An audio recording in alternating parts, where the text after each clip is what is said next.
Hi ಎಲ್ರಿಗೂ, ಹೇಗಿದ್ದೀರಾ? ಇವತ್ತು ನನಗೆ ಮಾರ್ಕೆಟಲ್ಲಿ ಫ್ರೆಶ್ ಮೀನು ಸಿಕ್ಕಿತ್ತು.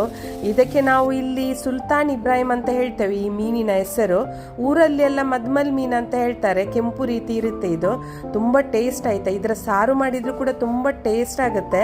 ಅಷ್ಟಲ್ಲದೆ ಫ್ರೈ ಮಾಡಿದ್ರು ಕೂಡ. ಹಾಗೆ ನಾನು ಇವತ್ತು ಫ್ರೈ ಮಾಡಬೇಕಂತ ಇದ್ದೇನೆ. ಹಾಗೆ ನೋಡಿ, ಒಳ್ಳೆ ತೊಳೆದು ನೀರಲ್ಲೆಲ್ಲ ಕ್ಲೀನ್ ಮಾಡಿ, ಇದು ಎಲ್ಲ ಅಲ್ಲೇ ಕಟ್ ಮಾಡಿ ಎಲ್ಲ ಕೊಡ್ತಾರೆ. ಅಂದರೆ ಅದರ ಹೆಡ್ ಎಲ್ಲ ತೆಗೆದು ಎಲ್ಲ ಕ್ಲೀನ್ ಮಾಡಿ ನಾವು ಇಲ್ಲಿ ಸ್ವಲ್ಪ ನೀರಲ್ಲಿ ಸರಿಯಾಗಿ ತೊಳೆಯಬೇಕು. ಹಾಗೆ ತೊಳೆದು ತಂದಿದ್ದೇನೆ. ಈಗ ಇದಕ್ಕೆ ಕಟ್ಸ್ ಹಾಕ್ತಾ ಇದ್ದೇನೆ. ಸ್ವಲ್ಪ ಹತ್ತಿರ ಹಾಕ್ತಾ ಇದ್ದೇನೆ. ಹಾಗೆ ಎಲ್ಲ ಮಸಾಲೆ ಎಲ್ಲ ಸರಿಯಾಗಿ ಇದರ ಒಳಗಡೆ ಹೋಗಲಿ ಅಂತ. ಮತ್ತು ಈ ಮೀನು ಫ್ರೈ ಮಾಡಿದರೆ ತುಂಬ ಟೇಸ್ಟ್ ಆಯಿತಾ. ಮೀನು ಮಾತ್ರ ಫ್ರೆಶ್ ಇದೆ. ಹಾಗೆ ಇವತ್ತು ಮಧ್ಯಾಹ್ನ ಲಂಚಿಗೆ ಫ್ರೈ ಮಾಡ್ತಾ ಇದ್ದೇನೆ. ಹಾಗೆ ನೋಡಿ, ಎಲ್ಲ ಕಟ್ಸ್ ಹಾಕಿ ಸರಿಯಾಗಿ ಇಟ್ಟಿದ್ದೇನೆ. ಈಗ ಇದಕ್ಕೆ ಮಸಾಲ ತೆಗಿಬೇಕು.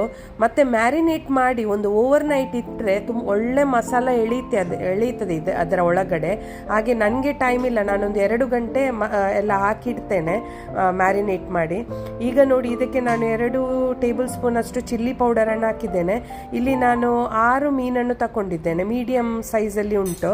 ಮತ್ತು ಸ್ವಲ್ಪ ಅರಸಿನ ಹುಡಿ ಒಂದು ಅರ್ಧ ಚಮಚ, ಮತ್ತು ರುಚಿಗೆ ತಕ್ಕಷ್ಟು ಉಪ್ಪು, ಮತ್ತು ಒಂದು ಚಮಚದಷ್ಟು ಜಿಂಜರ್ ಗಾರ್ಲಿಕ್ ಪೇಸ್ಟನ್ನು ಹಾಕಿದ್ದೇನೆ. ಮತ್ತು ಇದಕ್ಕೆ ವಿನೆಗರ್ ಹಾಕಿ ನಾನು ನೋಡಿ ಮಸಾಲ ರೆಡಿ ಮಾಡ್ತಾ ಇದ್ದೇನೆ. ವಿನೆಗರ್ ಇಲ್ಲದ್ರೆ ನಿಮಗೆ ಹುಳಿ ಕೂಡ ಹಾಕ್ಬೋದು. ಹುಳಿಯ ನೀರು ಹಾಕಿದರೂ ಕೂಡ ತುಂಬ ಟೇಸ್ಟಿಯಾಗಿ ಬರ್ತದೆ. ಹಾಗೆ ನೋಡಿ, ಈ ರೀತಿ ಕೆಲವರಿಗೆ ದಪ್ಪ ಬೇಕಾದರೆ ದಪ್ಪ ಕೂಡ ಹಾಕ್ಬೋದು. ನಾನು ಈ ರೀತಿ ಸ್ವಲ್ಪ ಮಸಾಲ ರೆಡಿ ಮಾಡಿದ್ದೇನೆ. ಈಗ ಇದಕ್ಕೆ ಮೀನಿಗೆ ಸರಿಯಾಗಿ ಮಸಾಲ ಹಾಕಬೇಕು. ಹಾಗೆ ಮತ್ತೆ ನಾನು ಯೂಸ್ ಮಾಡಿದ ಚಿಲ್ಲಿ ಪೌಡರ್, ಅಂದರೆ ಅದು ಮನೆಯಲ್ಲೇ ಮಾಡಿದ ಹೋಮ್ ಮೇಡ್ ಚಿಲ್ಲಿ ಪೌಡರ್.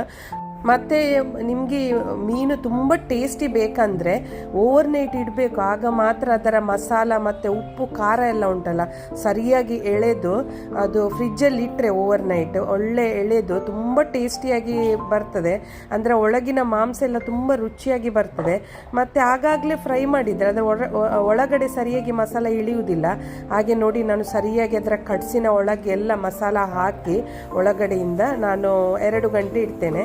ಈಗ ನೋಡಿ, ನಾನು ಫ್ರೈ ಮಾಡ್ತಾ ಇದ್ದೇನೆ. ಇಲ್ಲಿ ನಾನು ತೆಂಗಿನ ಎಣ್ಣೆಯನ್ನು ಯೂಸ್ ಮಾಡ್ತಾ ಇದ್ದೇನೆ ಫ್ರೈ ಮಾಡಲಿಕ್ಕೆ. ಮತ್ತು ಈ ಮೀನು ಫ್ರೈ ಎಲ್ಲ ಮಾಡುವಾಗ, ಫಿಶ್ ಫ್ರೈ ಮಾಡುವಾಗ ತೆಂಗಿನೆಣ್ಣೆಯನ್ನು ಯೂಸ್ ಮಾಡಿ ಆಯಿತಾ. ತುಂಬ ಟೇಸ್ಟಿ ಆಯಿತಾ. ಇದು ಎಲ್ಲ ಫಿಶ್ ಉಂಟಲ್ಲ ತುಂಬ ಟೇಸ್ಟಿಯಾಗಿ ಬರ್ತದೆ. ಹಾಗೆ ಒಳ್ಳೆ ಬಿಸಿ ಆದಮೇಲೆ ನಾನು ಈಗ ಒಂದೊಂದಾಗಿ ಫಿಶನ್ನು ಫ್ರೈ ಮಾಡ್ತಾ ಇದ್ದೇನೆ. ಹಾಗೆ ನೋಡ್ಬೋದು ನೋಡಿ, ಸರಿಯಾಗಿ ಒಂದು ಕಡೆ ಸ್ವಲ್ಪ ಫ್ರೈ ಆಯಿತು. ಇನ್ನೊಂದು ಸೈಡನ್ನು ನಾನು ಕೂಡ ಫ್ರೈ ಮಾಡ್ತಾ ಇದ್ದೇನೆ.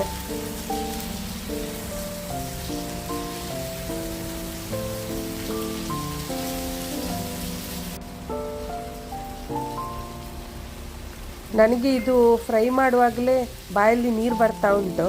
ಹಾಗೆ ಅಷ್ಟು ಟೇಸ್ಟಿ ಇದು ಮೀನು. ಹಾಗೆ ಎಲ್ಲ ಮೀನಲ್ಲಿಯೂ ನನ್ನ ಫೇವ್ರೇಟ್ ಅಂತ ಹೇಳ್ಬೋದು ಇದು. ಯಾಕೆಂದರೆ ಮದ್ಮಲ್ ಮೀನಂದರೆ ನನಗೆ ತುಂಬ ಇಷ್ಟ. ಹಾಗೆ ನೋಡಿ, ಒಳ್ಳೆ ಫ್ರೈ ಆಗಿದೆ. ನೋಡ್ಲಿಕ್ಕೆ ಕೂಡ ತುಂಬ ಚೆನ್ನಾಗಿ ಕಾಣ್ತದೆ.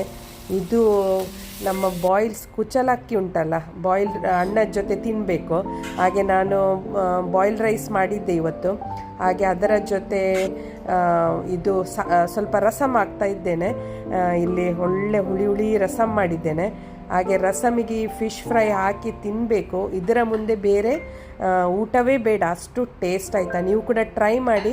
ಇಷ್ಟ ಆದರೆ ಲೈಕ್ ಮಾಡಿ. Bye take